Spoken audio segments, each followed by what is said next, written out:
one's journey carves others' path. Welcome. Today's doodle is based on the word flow. And for this one, I often want, when there's kind of a first image that really comes to my mind, thinking about one of these words, I often want to kind of turn it around, to find some kind of link, some kind of idea that goes a bit against it or that adds something a bit unique to it. And so obviously the first thing that came to my mind with flow was this idea of water flowing like in a river, flowing down a cascade. And water is something that, as you probably know by now, something that is very liquid. And so I had two options there.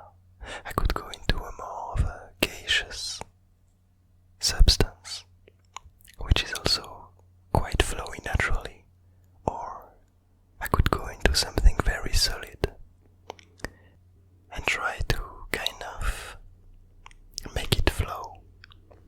And so I looked at my previous doodles and I stumbled upon one character that I really enjoy and that we've only seen once, which was this intriguing plant pot creature towards which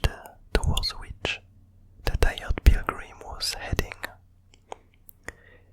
I believe the word for this doodle was locked, and so we had this pilgrim going forward in a deserted place with a really intriguing stick and traveling towards this creature that now in my mind is kind of a lonely prophet that is in a sense meditating alone in these deserted lands.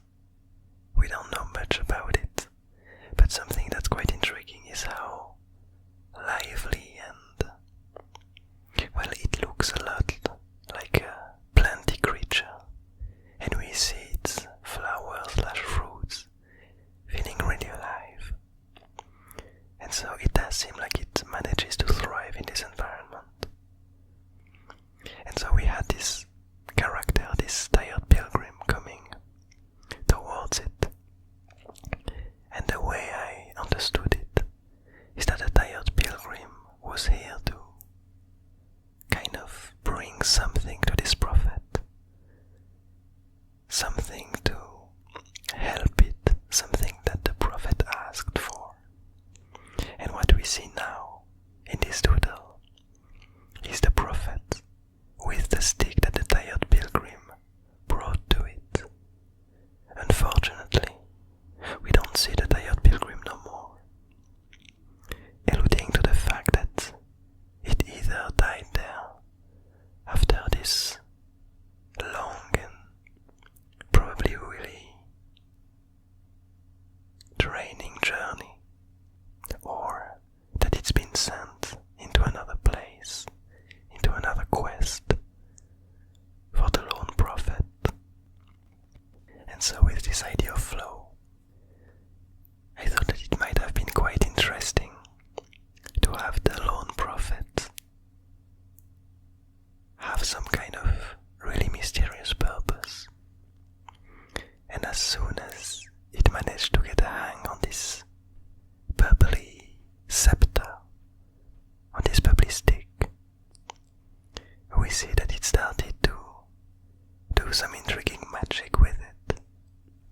What we see here is this lone prophet crumbling the ground, crumbling the dry lands, and slowly turning it into flowing waves, into an ocean of rocks and sand, breaking it apart, making it crash, making it flow,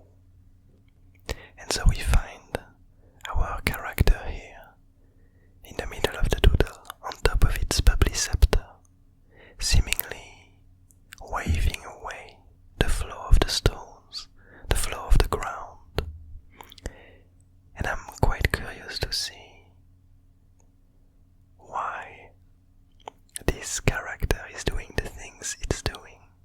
Because actually I don't have a lot of ideas yet as to what's happening.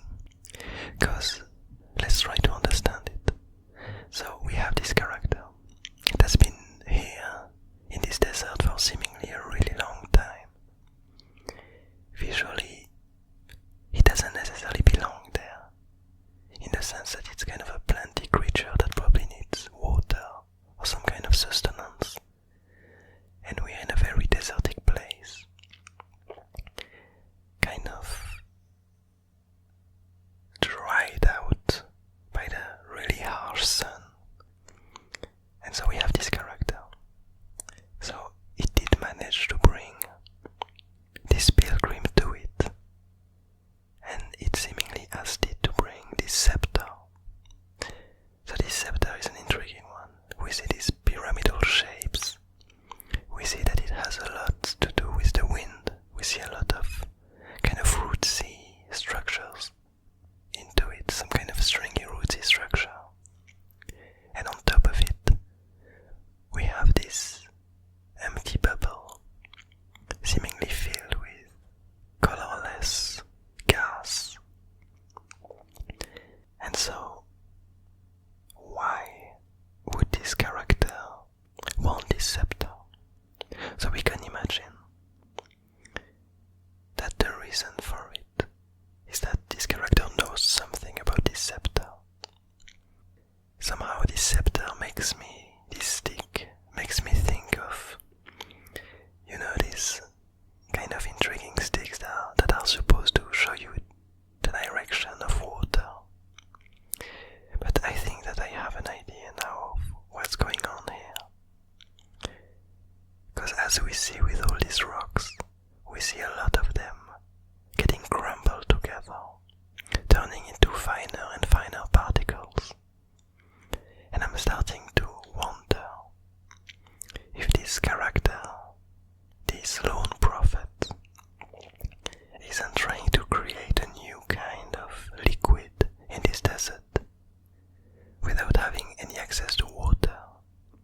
Maybe its goal is to turn the sand itself, to turn the ground itself into such a fine material that it starts to flow like water, that it starts to behave like water, and maybe to allow similar interactions to happen as they can happen in water itself.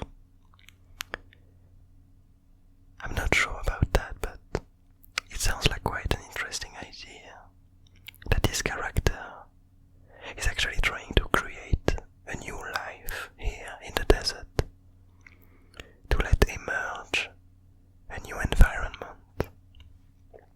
And for this purpose, it needs some kind of material that allows compounds to merge with each other with ease.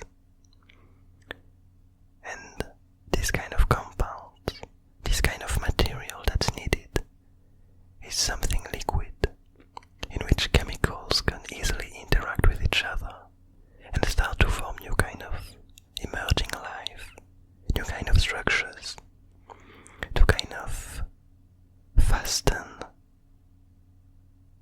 the speed of evolution. And I kind of like this idea that without the real thing, without water, this prophet came up with the idea of creating liquid out of the only thing that's around there, and to see where it leads it. And I'm guessing that might be why other characters are following it, why it is perceived as a prophet, why people are helping it. I'm starting to guess that this character might have come from a very faraway place and have some kind of visions of this desert spread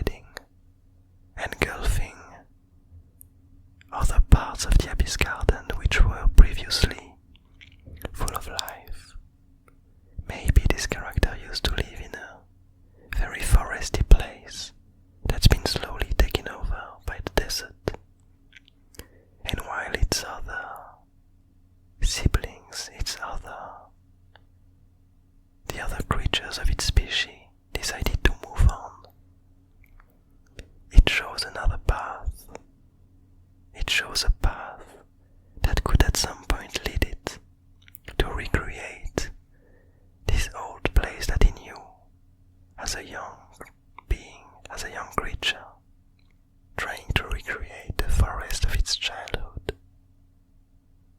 Not with the real water as it was, but with something new, to recreate the patterns in you